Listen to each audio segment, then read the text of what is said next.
Hi there. Welcome to the Cloud Security Podcast. Thanks for joining us today. Your host today is just me, Anton Chuvakin, a reformed analyst and a member of Cloud Security team here at Google. You can find this podcast wherever podcasts are distributed, and of course at our website whenever we finally launch it. You can follow us on Twitter as well, twitter.com/cloudsecpodcasts. Our guests today are, again, Phil Venables, Vice President and Chief Information Security Officer for Google Cloud, and Dave Hannigan, Director of Financial Services Security and Compliance at Google Cloud. Welcome to the show, and welcome again, Phil. Thank you. Thanks, Anton. Good to be here. So we're going to continue the conversation from our part one discussion about cloud security for CISOs, for kind of on-prem, born and raised CISOs.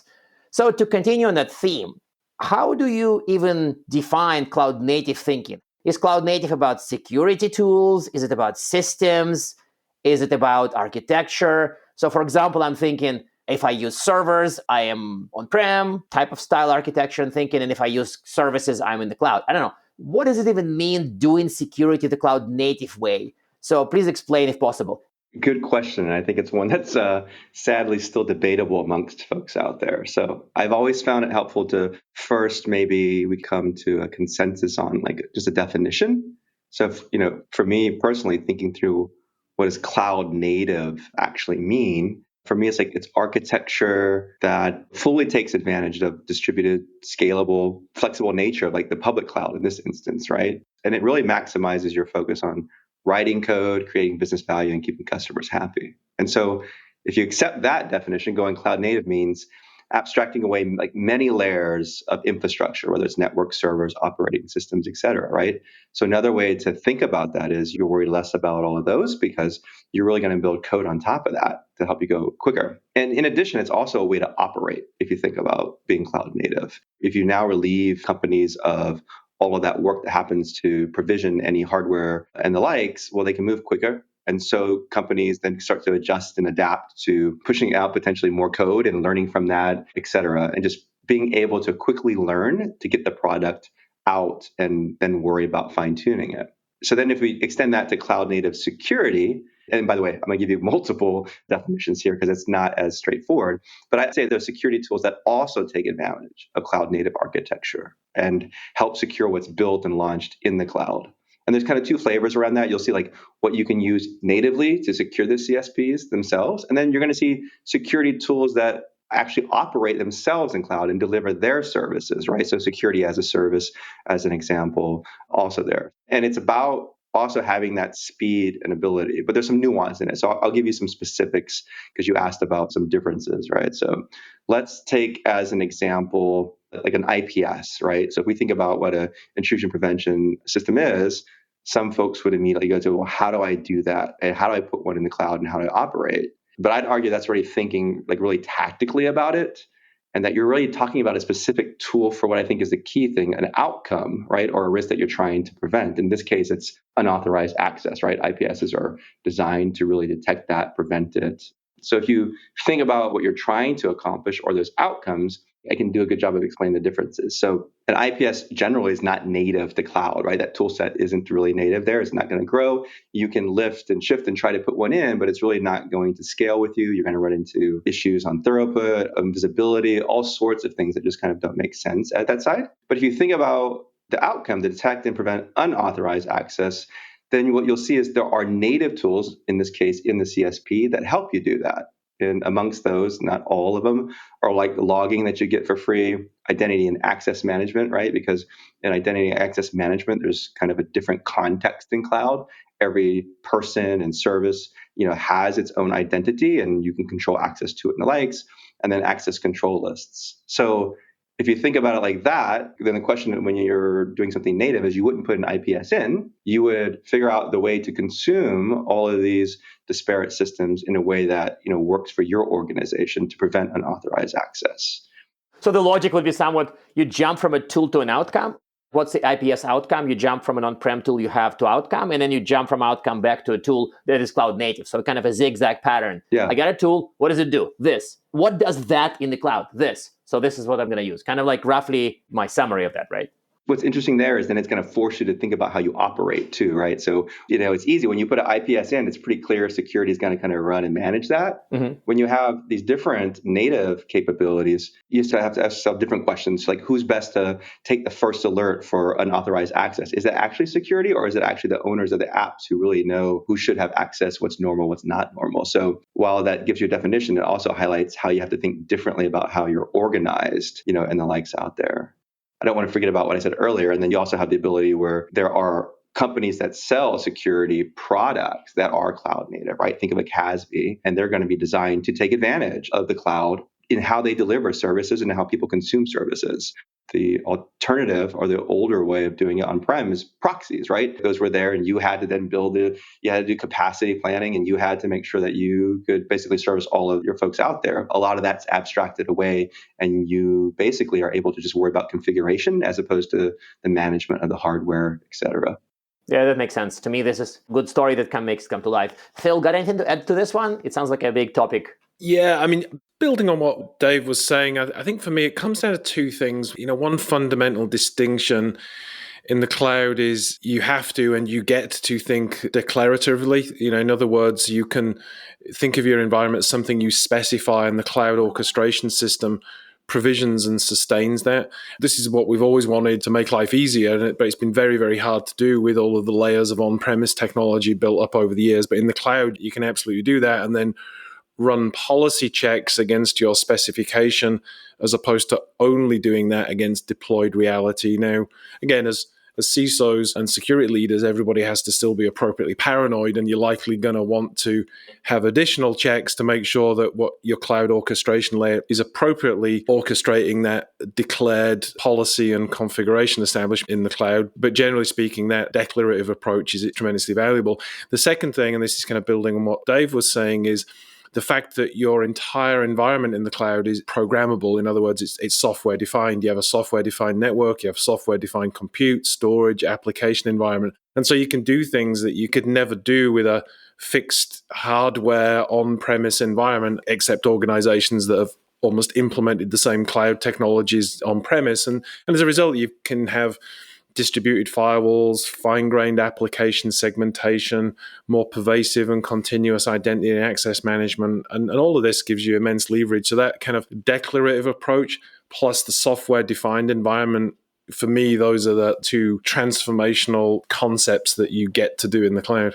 Yeah. So basically, if you are used to different approaches when you have to install servers, install appliances, it's sometimes very hard to switch the brain to this declarative thinking and to this runtime world. So to me, this is kind of maybe the journey. Then my next question is, how do we actually help CISOs speak cloud? So some CISOs may not get this declarative point. They may get it in the abstract, but practically they would not live the lives. So how do we help or maybe teach CISOs speak cloud? What's fascinating about this whole question is, and maybe it's only some of us of a certain generation that remember this, but if you go back long enough, when we look at the founding set of information security or information assurance principles that we've always wanted to implement for decades, whether it's least privilege, role and attribute-based access control, fine-grained segmentation, a whole array of other foundational security principles that we've wanted to implement.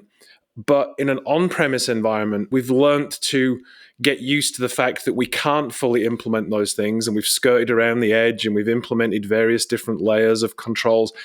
But in a cloud environment, that's exactly how cloud is architected to be able to implement those foundational security principles. And so the interesting thing is, when we talk about helping people kind of quote speak cloud, it's actually just going back to the first principles, and we've almost got to go back to what we used to talk about before we learned not to be able to do it in an on-premise environment. So this gave me a profound idea, actually, because I feel like we always assume that there is policy and reality and there's a gap. If policy as code in the cloud exists and everything functions, then that gap would go, it would vanish. So if I think of operational realities, at most companies, they have policy and they have what's deployed. And they never, ever, ever, ever completely match, right? But in the cloud, actually, we have a chance of them matching as a matter of routine, and that's awesome. All those things that were hard or super expensive, like on-prem, you now have an opportunity to rethink, what were you trying to accomplish, and get data to really hold yourselves accountable and your teams accountable. Like, are you actually getting the outcomes that you want, right? In other words, as you go on in the cloud, it's way easier to measure the impact and you can adjust. The same thing for agility in cloud. You should be thinking that way in security too, right? You're not going to get it right the first time. It's the same principles of learning, rinse and repeat and the likes and making adjustments. I think you have that huge opportunity as you move into the cloud because certain things just come for free, like logging, right, within the environment. That makes sense. And thank you for that. So what if I'm thinking of a first step? Like if somebody is just at the beginning of their journey to the cloud and he is in charge of security and he's kind of what I call an on-premise CISO, a person who was born and raised in the on-prem environment. So what are the first steps to start thinking cloud? I mean, we shared a lot of stuff here and it's all good, but like, what is the first? What's number one? Yeah, like I'd go back to what Phil just highlighted and just say it slightly different. Just go back and take the opportunity to really think about the outcomes that you want. Oftentimes when you're in it, you kind of forget the reason for being or the reason for certain things that are done. And I think you have a great opportunity to do that. When you do, you'll have an opportunity for change and to get more efficient, right? And here's what I mean by that. I'll give like a good example. Been in lots of organizations, done a lot of security programs and the likes. I very rarely, I don't want to say never, because I think I can think of one instance, but like the controls that you put in at a company, how many controls do you put in?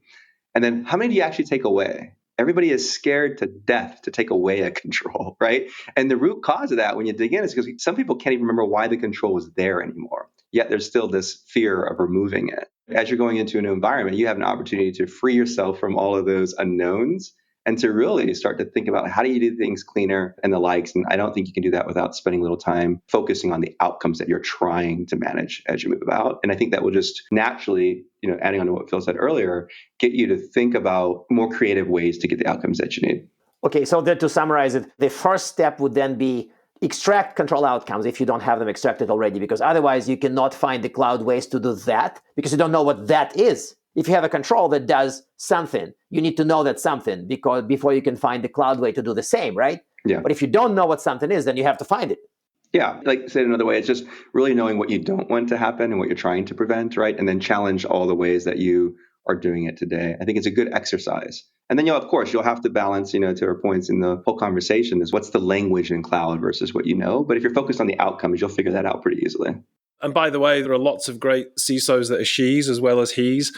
I would say, remember that you can go back to first principles and feel liberated that you can now actually achieve them. That actually does make sense. And deploying controls without, like we all say, risk-based, and then people deploy controls and it's like, what risk are you mitigating or controlling? And they're like, compliance. And then the whole thing unravels. What about if I'm a CISO and I want to start on a journey, I got the first steps. So are there any areas of security where it's easier to become a cloud native? So cloud native beachhead of sorts, where adjusting the thinking, adjusting the practices is easier. Some people would say it's a SOC, some people would argue violently. So any suggested areas, Phil? I don't think there's any one space. I mean, I would rather kind of think of this as the things you can get to do more cleanly and take advantage of in your first deployment. So for example, if you're going down a path of a set of infrastructure as a service deployments, replacing some on-premise with a set of VMs in the cloud, then in doing that, you've then got the tremendous opportunity to have continuous updates and patching, distributed firewalling, setting more explicit policies. So I think establishing that migration and then locking in a whole new set of more continuous and autonomic security controls as part of that is an opportunity. And Dave mentioned this earlier in terms of logging and observability.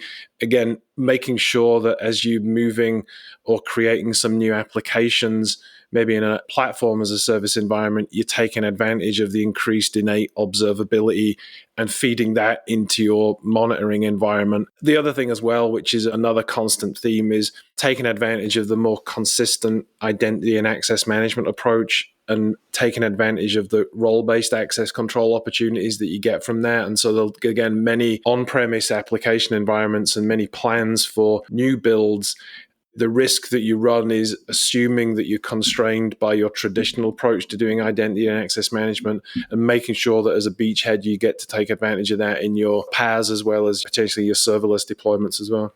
That does make sense. So it's not like there's one or two areas where you travel there and suddenly you're a cloud native. Like there's no island for cloud natives. It is interesting because you don't have to take advantage of all of the most advanced possibilities of a cloud service to get a significant uptick in what you're able to do with maybe some of your more traditional on-premise environments. So there may be some basic things that you're able to do in more consistent and performant ways than you could do with your on-premise environment. And that's probably just as much of a win as something that's more advanced. Kind of a good but practical way to think about it. So that makes sense. So we sort of talked about the first steps and the easiest areas.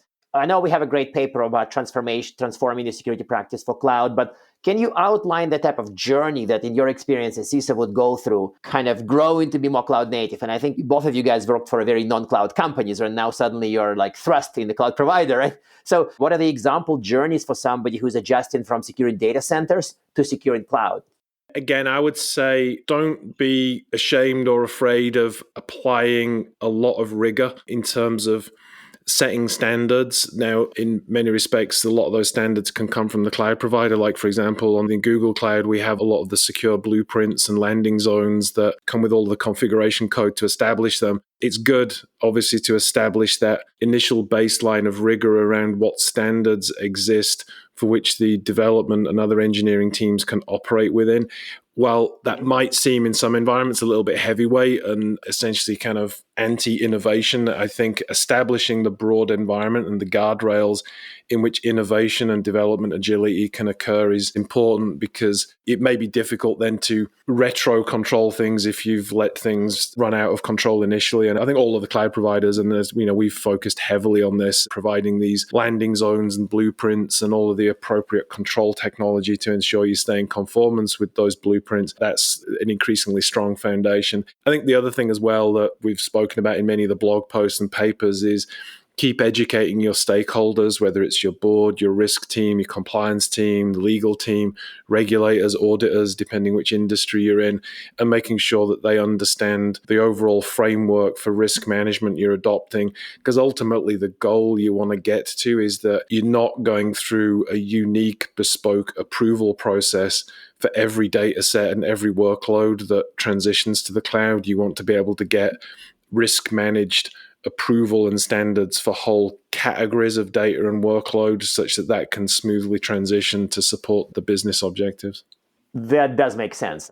Not every CISO can immediately practice it, but at least I can see the direction where they can go to practice it. That does make sense to me.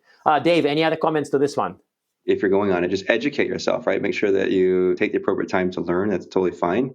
There's lots of resources out there and partners. I think, too, I've always found it helpful to have a problem you're trying to solve as you're learning through it, right? So even with your teams is pick one thing. I'm a contrarian. I like to do the hardest one first as opposed to the easiest one, because I think there's more learnings inside of that. And if you solve the hard first, things tend to go a little bit quicker, but everybody has their own way. When you focus on solving a particular problem, it's a forcing function to really, work through all of that and then learn from it, right? You're not going to get it right the first time. The beauty of cloud is you get to go quicker, which means you can spot issues faster, which means hopefully then you're able to correct them. And then more importantly, learn as quickly to codify like all of your learnings and make sure that you're not going to make those mistakes again. And I think Phil's point is super important, is don't forget to bring along the other parts of security with you, right? In some organizations, whether it's, your compliance functions, your audit teams, right? All these, or your regulators, they all have a stake in how you're managing security, and they need to come around with you, not force themselves. You got to make them part of that journey. So we're kind of closing on time, but let me ask you a quick question. Hopefully one of you, because it's been coming up a lot in one of the previous episodes, there was a discussion about, do you look for cloud provider for controls or do you look for third parties for controls? I know the answer is both, but how would you think about it? Where would you go buy things? Where would you bring your legacy stuff with you? Where are you going to hit your CSP for stuff? It depends. But I think there are factors, right? Because really the factors are, what is your strategy? Because if you're going to be a multi-cloud, as an example, it's probably going to be hard. You're probably going to need an abstraction tool or a third-party tool that can operate in both of your clouds. That probably makes more sense than trying to build the capabilities yourself across two different clouds, right? Unless you have a lot of resources that can operate in both. So that's probably one area for a decision. And I think the second is just, what's the status of your teams? Do you have the engineering resources yourself to really build out some of this stuff, right? As I described earlier, when you go native, it takes a little bit of work on your end, not a ton, but just to really understand what you're going to do with it. So I think those are two areas that can help you decide which route is best for you. That might change in the future a little bit as more of us get more multi-platform in the tools we provide. But I certainly agree today that's the tactical balance it's often a mix for many customers. Thank you very much, Phil and Dave. This was really fascinating, and hopefully we'll meet each other again at part 3 when we talk multi-cloud. Thanks. Thank you. And now we are at time. Thank you very much for listening. You can find this podcast at Google Podcasts or wherever you get your podcasts. You can follow us on Twitter as well. Twitter.com/CloudSecPodcasts. Your hosts separately, Twitter.com/Anton_Chuvakin and Twitter.com/_Tim Peacock. Tweet at us, email us, argue with us, and we like or hate what we hear. We can invite you to the next episode. See you on the next episode of Cloud Security Podcast.